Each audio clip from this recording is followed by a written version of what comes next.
Өмүрбек Текебаев менен Дүйшөнкул Чотоновдун сотунда күбөлөрдү суроо улантылды. 2010-жылы экономика министри болуп турган Эмиль Үмөталиевди тергөөчүлөр 2010-жылы ноябрдын аягында Чотонов менен биргеликте Москвага чогуу учуп, кайра чогуу кайткандыгы үчүн сурак алышкан. Эмиль Үмөталиев ал убакта Москвага барбагандыгын, Москва аркылуу транзит менен башка мамлекетке чыккандыгын билдирди.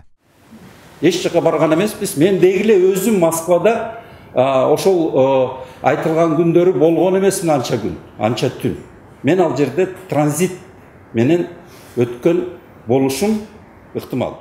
Өмүрбек Текебаев учурда президенттикке талапкер. Талапкерлигин каттатуу үчүн Борбордук шайлоо комиссиясына ID карт паспорту керек болгондуктан адвокаттар ишке тергелген ID карт паспортун суранышты. Соттун колунда Текебаевдин бир эмес 2 паспорту турат. Бирок прокурорлор сот бир паспорту берүүгө каршы чыгып, адвокаттардын эмне үчүн деген суроосуна сот айбегердин сулуу өзүм билем деп жооп берди.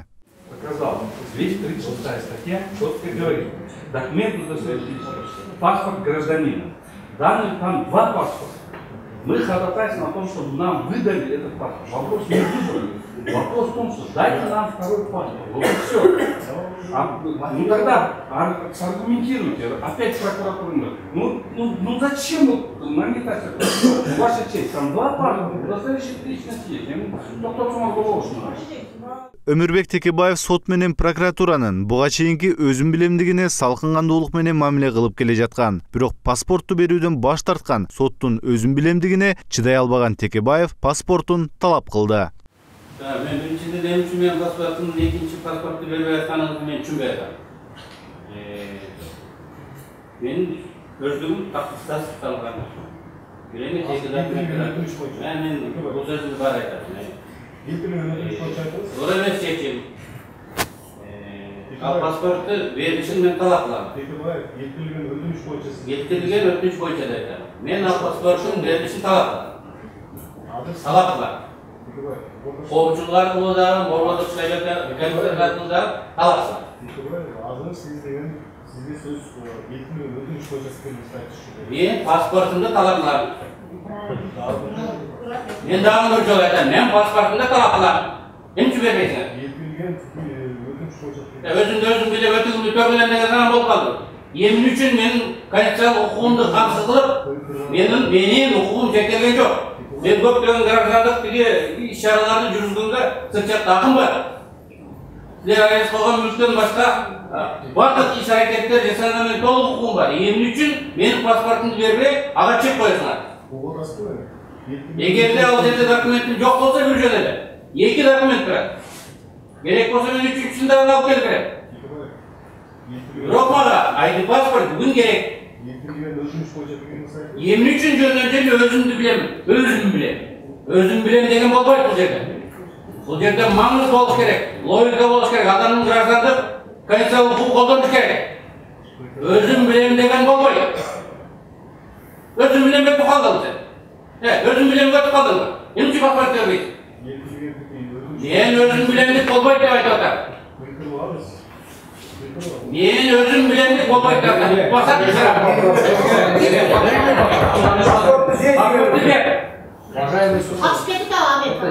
Билемедеги паспорттар, дагы бир алып берем. Мага керек. Конституция бар, менин укуктарым бар, аны эч ким жокко чыгарган жок. Силер соттоп жергениңерде дагы укугу менде калат. Соттоп жергениңерде дагы укугу менде калат. Түшүндүңөрбү? Ал укуктарымды аткарыш үчүн мага паспорт керек. Анан жөнүндө отуруп, мурдумду балта кеспейт. Өзүм билем деген, көргөн мен өзүм билем деген. Бөкөсү качып жүрөт. Прокуратура өздөрү сурак алган күбөлөрдү ушуну менен экинчи күнү сотко алып келбей барат. Адвокаттар прокурорлор атайын күбөлөрдү чакырбай жатат дешет. Анткени калган күбөлөр Текебаев менен Чотоновдун пайдасына көрсөтмө берген. Прокурорлор күбөлөрдү суракка албай туруп эле айыптоочуларды сурайлы деген өтүнүчүн келтирди эле Текебаев сот прокурорлорго юриспруденция боюнча сабак өтүп, андай болбостугун үйрөттү. У нас есть ходатайство о порядке исследования доказательств. Прошу внести изменения, дальше вести процесс, то есть уже перейти к допросу подсудимых, при явке дополнительных свидетелей допрашивать. Мен каршымын. Биринчиден Prokuratura özlerinin göğlerini kamsı kılarak. Bular sanap gelgen göğlerin жетеусі bizden paydamızga, men statistikada aytып koyayım. жетеусі bizden paydamızga, жетеусі bizden paydamızga koşatma öğretti. Bakiyeden alıp gelmeye koyuştu paydasını öğretti. Kalganı neytralini verdi ötelekte oldu. Üçü şermende oldu. Maevski menen, Modin menen, Abdurrahman. Karamalaçılıklarını aytıp, ayıp koyuyoruz, verdi şermendesiz. Oşunduktan kalgan beşi ölsünler alıp gelsinler tarafta. Gerek olsa Bakir tuğlar ayrabayı alıp geçken. Tergöde soktağın üstüne obyektlikti, çılığın mağanına jetken hareket kılışken. Cevap yaşın böyle katmazsa. Bu bir. İkincisi men göstermeli bardık göller söylep bütkenleyin verem. Zorda alabayız. Böyle vermeye koyayım. Emin üçün logika var. Özüm bile bolbaş gerek oldu. Hazır bol dediğim premay translata getiriyordu. Eğer men bağırını aytıp koysam, Tekivayet göller düğret koydu. Tekivayet'in sözünü söyle otadı deyip durup, iki göllerдің sözünün barkı manisi, zakondu, argumentliliği getip kalır. Sotta uşun okutmadı gidesilерге. Oşun üçün göller bol derге girmey turat, büröde yok. Girmeysin dedik, hankeni Tekivayet'in sözünü, başka göllerin sözünü uğup kalmasın diye otasın. Men ayta turgan bolsam, anda men tutparına şıparına altı verip koymayayım. Tüze fıratını. İnternette bütün ayı zartlar жүрөт. Men sota bektirtip olsun. Güvelerin sözüne şek bol olsun. Oşonduktan men aların aldığında söylebeyim. Aytpayım dep aytıyorlar. Sizge araganda sottun kızıkçılığın, adilet sot kızıkçılığın. Men görak kızıklar olur. Olardan emes. Oşonduktan men öz göstermemdi büyük göler suralarından keyin ana berem. Түштөн кийин Канат Абуканов жана Эркин Исаков аттуу жарандар көрсөтмө берди. Өмүрбек Абдрахмановдун аялы Бейил Айдакеева Канат Абуканов аттуу жаран Мегако маселесин Раушан Ыркунова коргогон россиялык компанияга чечүү үчүн күйөөмө $1 миллион сунуштап келген деген көрсөтмө берген. Канат Абуканов Абдрахмановдун аялын айтканын караандай калп деп беттешүүдөн качып жаткандыгын билдирди.